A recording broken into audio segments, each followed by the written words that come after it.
एक दिन राहुल ने कार्तिक से कहा, हम लोग कितने वर्षों से कहीं घूमने नहीं गए। क्यों न हम शिक्षक से कहें कि हमें इस बार कहीं पिकनिक पर लेकर जाए। दोनों ने अपनी कक्षा के बच्चों को साथ लिया और शिक्षक के पास पहुंचे। शिक्षकों ने प्रिंसिपल को बताया कि बच्चे पिकनिक पर जाना चाहते हैं। प्रिंसिपल ने कुछ देर सोचकर कहा, ठीक है, इस बार बच्चों को किसी ऐतिहासिक और रहस्यमय जगह ले चलते हैं। एक शिक्षक ने तुरंत सुझाव दिया, सर, भानगर का किला कैसा रहेगा? प्रिंसिपल ने बिना देर किए सहमति दे दी। अगले रविवार का दिन पिकनिक के लिए तय हुआ। रविवार को सभी बच्चे तैयार होकर स्कूल पहुंचे। बस रवाना हुई और शाम 4 बजे के आसपास सभी राजस्थान पहुंचे। 4 बजे के बाद भानगर किले में प्रवेश की अनुमति नहीं थी, इसलिए सब एक पुराने से होटल में रुक गए। होटल में कदम रखते ही राहुल रुक गया। उसने कार्तिक से कहा, मुझे यहाँ कुछ अजीब लग रहा है। कार्तिक ने उसकी बात को हल्का समझकर कहा, शायद थकान होगी। चल, कमरे में चलते हैं। लेकिन राहुल का मन अब भी असहज था। अगले दिन सब लोग होटल से चेकआउट करके भानगर किले पहुंचे। किले के प्रवेश द्वार पर पहुंचकर कार्तिक ने अपनी घड़ी देखी, बिल्कुल 4 बजे थे। सब अंदर चले गए।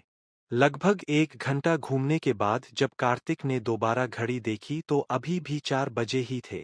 राहुल ने सबके फोन देखे, सब में 4 बजे ही दिख रहा था। समय जैसे वहीं रुक गया था। किले की हवा अचानक बहुत ठंडी हो गई और एक अजीब सी खामोशी छा गई। लंबे गलियारों में घूमते हुए उन्हें पता ही नहीं चला कि समूह का एक बच्चा कब गायब हो गया। किसी ने उसकी आवाज तक नहीं सुनी। थोड़ी देर में 2 और बच्चे और एक शिक्षक भी बिना किसी शोर के गायब हो गए। सभी घबरा गए। प्रिंसिपल ने डर छिपाते हुए कहा, शायद वो लोग वापस बस में चले गए होंगे, लेकिन उस समय किसी को भी यह बात सच नहीं लगी। तभी कार्तिक ने फिर घड़ी देखी, अब 3 बजे थे। समय पीछे जा रहा था। उन्हें तभी पहले गायब हुआ बच्चा दिखाई दिया। वह एक टूटी हुई मेहराब के पास खड़ा था। उसकी आंखें खाली थीं, जैसे वह किसी को देख भी नहीं रहा हो।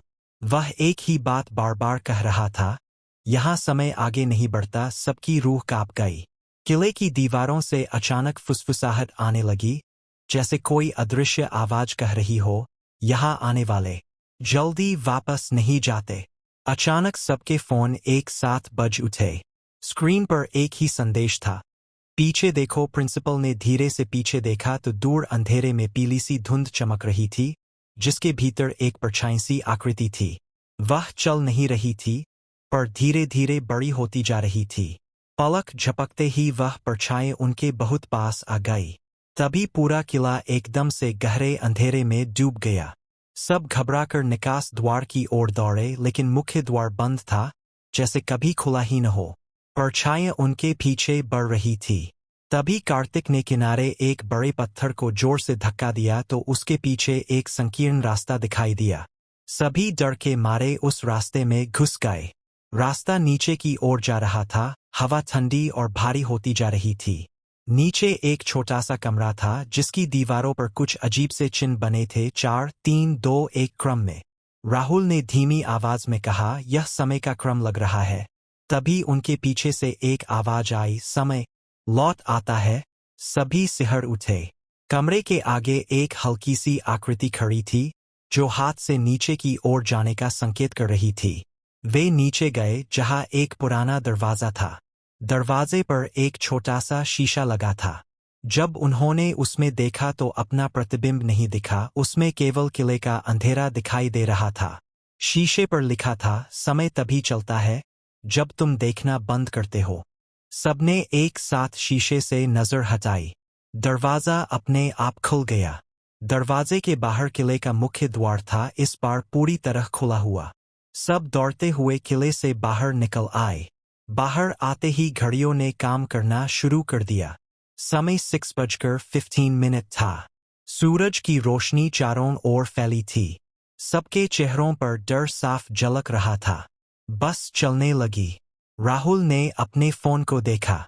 उसमें एक अंतिम संदेश था, जिस पर समय 4 बजे लिखा था, जबकि उन्होंने किले में फोन चलाया ही नहीं था। संदेश था, समय फिर शुरू होगा जब तुम लौटोगे। राहुल ने वह संदेश कार्तिक को दिखाया। कार्तिक का चेहरा बिल्कुल पीला पड़ गया। बस दूर जाती जा रही थी और भांगड़ पीछे रह गया था। किले की सबसे ऊंची बालकनी में वही धुंधली परछाई खड़ी थी, उन्हें खामोशी से देखती हुई, मानो वह कह रही हो, यह अंत नहीं है,